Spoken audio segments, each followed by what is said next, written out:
Good morning students.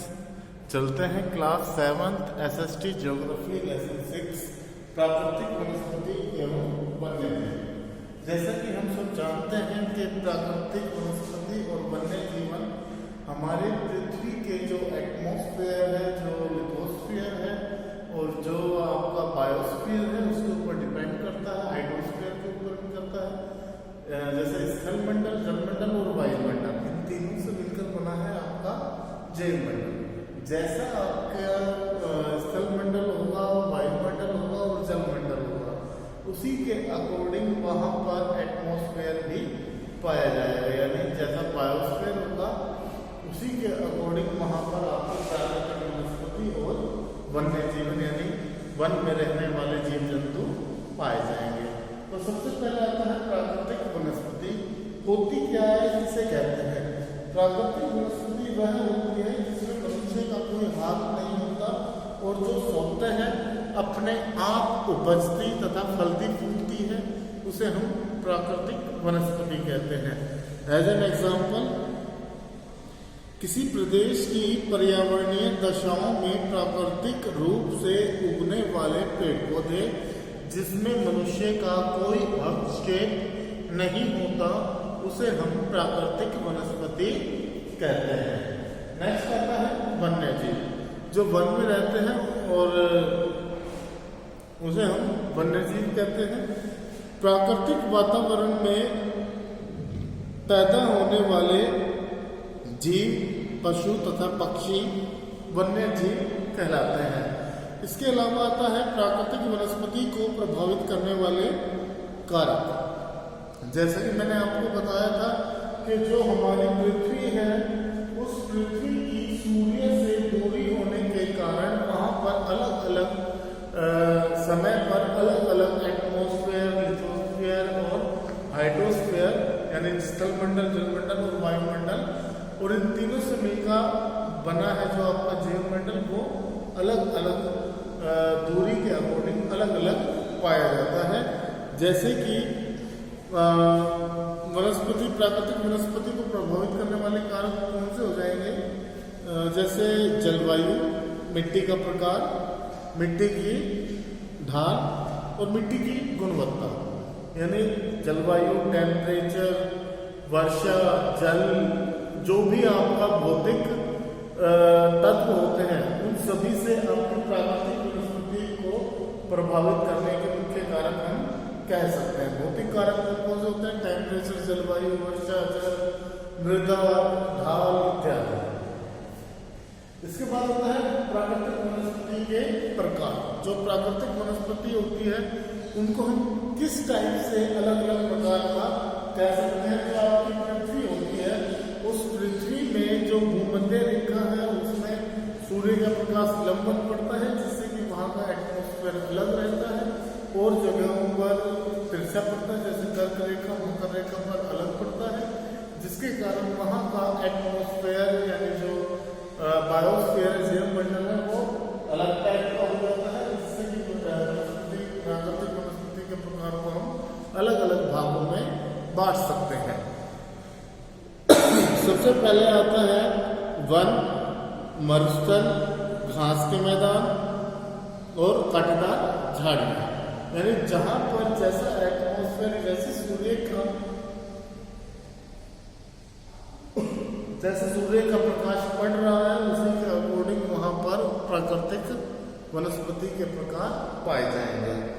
वनों के प्रकार: उष्ण कटिबंधीय सदाबहार वन, उष्ण कटिबंधीय पर्णपाती वन, शीतोष्ण सदाबहार वन, शीतोष्ण पर्णपाती वन, भूमध्य सागरीय वनस्पति वन और शंकुधारी वन।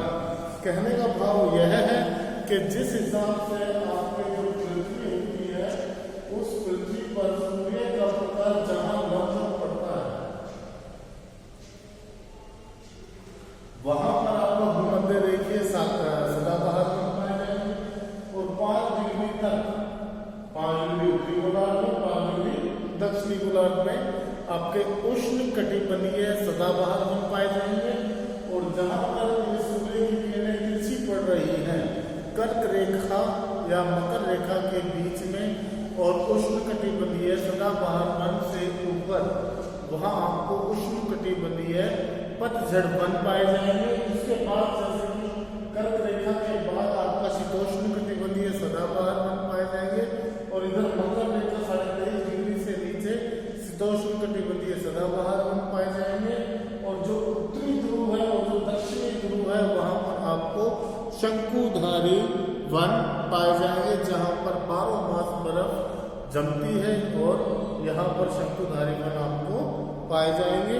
इसके अलावा घास के प्रकार उष्ण कटिबंधीय घास स्थल और शीतोष्ण घास स्थल, यानी उष्ण का आपका हो गया 23.5 डिग्री कर्क रेखा और 23.5 डिग्री मकर रेखा के मध्य आपको उष्ण कटिबंधीय घास स्थल पाए जाएंगे, जिसमें आपके टुंड्रा प्रदेश और आपके उष्णकटिबंधीय सदाबहार वन दोनों सम्मिलित होते हैं।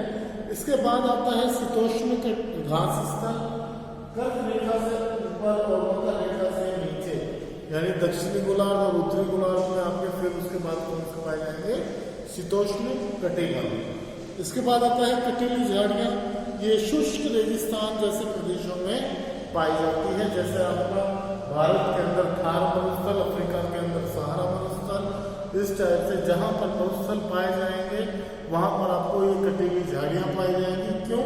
क्योंकि वहां पर बालू मिट्टी पाई जाती है। बालू मिट्टी के कारण जो आपके पौधे होते हैं, वृक्ष होते हैं या पेड़ पौधे होते हैं, उनको पानी की तलाश में उनकी जड़ों को काफी गहराई तक जाना पड़ता है, और जिसके कारण उनकी जो पत्तियां होती हैं वो कांटे का रूप धारण कर लेती हैं। इस तरीके से जो रेगिस्तान होता है वहां पर आपको कटीली झाड़ियां पाई जाएंगी। इसके बाद आता है आपका टुंड्रा वनस्पति। यह वनस्पति अत्यंत ठंडे ध्रुवीय प्रदेशों में मिलती है।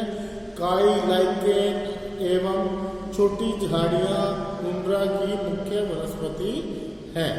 टुंड्रा यानी जो आपके ध्रुवीय प्रदेश है, यहाँ पर आपको टुंड्रा वनस्पति पाई जाएगी। टुंड्रा के वन्यजीव सील, वालरस, कस्तूरी बैल, ध्रुवीय उल्लू, ध्रुवीय भालू और बर्फीली लोमड़ी यहाँ के मुख्य जीव हैं। विभिन्न प्रदेशों में घास स्थल, अब आप उष्णकटिबंधीय घास स्थल देखें तो पूर्वी Africa savanna, Brazil campos, Venezuela llanos, और शीतोष्ण कटिबंधीय घास स्थल अर्जेंटीना पैम्पास, उत्तरी अमेरिका प्रेयरी, दक्षिण अफ्रीका वेल्ड, मध्य एशिया स्टेपी और ऑस्ट्रेलिया डान। यानी ये आपके वो वनस्पति क्षेत्र हैं जहां पर ये वनस्पतियां पाई जाती हैं। इसके अलावा वनस्पति का विकास किन दो कारकों पर अधिकतर निर्भर करता है, जलवायु और मिट्टी के प्रकार पर। इसके बाद आता है 3 मुख्य श्रेणियां बताइए प्राकृतिक वनस्पति की। वन, घास स्थल, कांटेदार झाड़ियां। उष्णकटिबंधीय सदाबहार वन के 2 दृढ़ काष्ठ वाले पेड़ों के नाम बताइए, रोजवुड और आबनुस। किस भाग में उष्णकटिबंधीय पर्णपाती वन पाए जाते हैं? भारत, उत्तरी ऑस्ट्रेलिया, मध्य अमेरिका। नींबू वंश स्ट्रीज के फल किस जलवायु में उगाए जाते हैं? नींबू वंश के फल भूमध्य सागरीय जलवायु वाले प्रदेशों में उगाए जाते हैं, जहां पर उष्णकटिबंधीय जलवायु पाई जाती है। शंकुधारी वन के कोई 4 उपयोग बताएं। इन वृक्षों का उपयोग लुगदी बनाने के लिए किया जाता है। लकड़ी से माचिस बनाई जाती है, लकड़ी के से पैकिंग के बक्से बनाए जाते हैं, इमारती लकड़ी भी मिलती है। विश्व के किन भागों में मौसमी मरुस्थल पाए जाते हैं? मौसमी घास स्थल पाए जाते हैं। घास शीतोष्ण कटिबंधीय क्षेत्रों में पाए जाते हैं। काई एवं लाइकेन कहाँ पाए जाते हैं? टुंड्रा वनस्पति में। कांटेदार झाड़ियां गर्म एवं शुष्क रेगिस्तान जलवायु में। इसके बाद आता है उष्णकटिबंधीय सदाबहार वन का एक सामान्य जानवर बंदर। शंकुधारी वन की एक महत्वपूर्ण वृक्ष प्रजाति चीड़। स्टेपी घास स्थल पाए जाते हैं मध्य एशिया में। इसके बाद है मिलान करना। वालरस एक ध्रुवीय जानवर। देवदार का वृक्ष, नरम काष्ठ पेड़, जैतून एक नींबू वंश का फल, हाथी उष्णकटिबंधीय पर्णपाती वन का एक जानवर। कंपोस्ट ब्राजील के उष्णकटिबंधीय घास स्थल। डाउन अंटार्कटिक का शीतोष्ण घास स्थल। अंटार्कटिक आपका कहाँ पर है?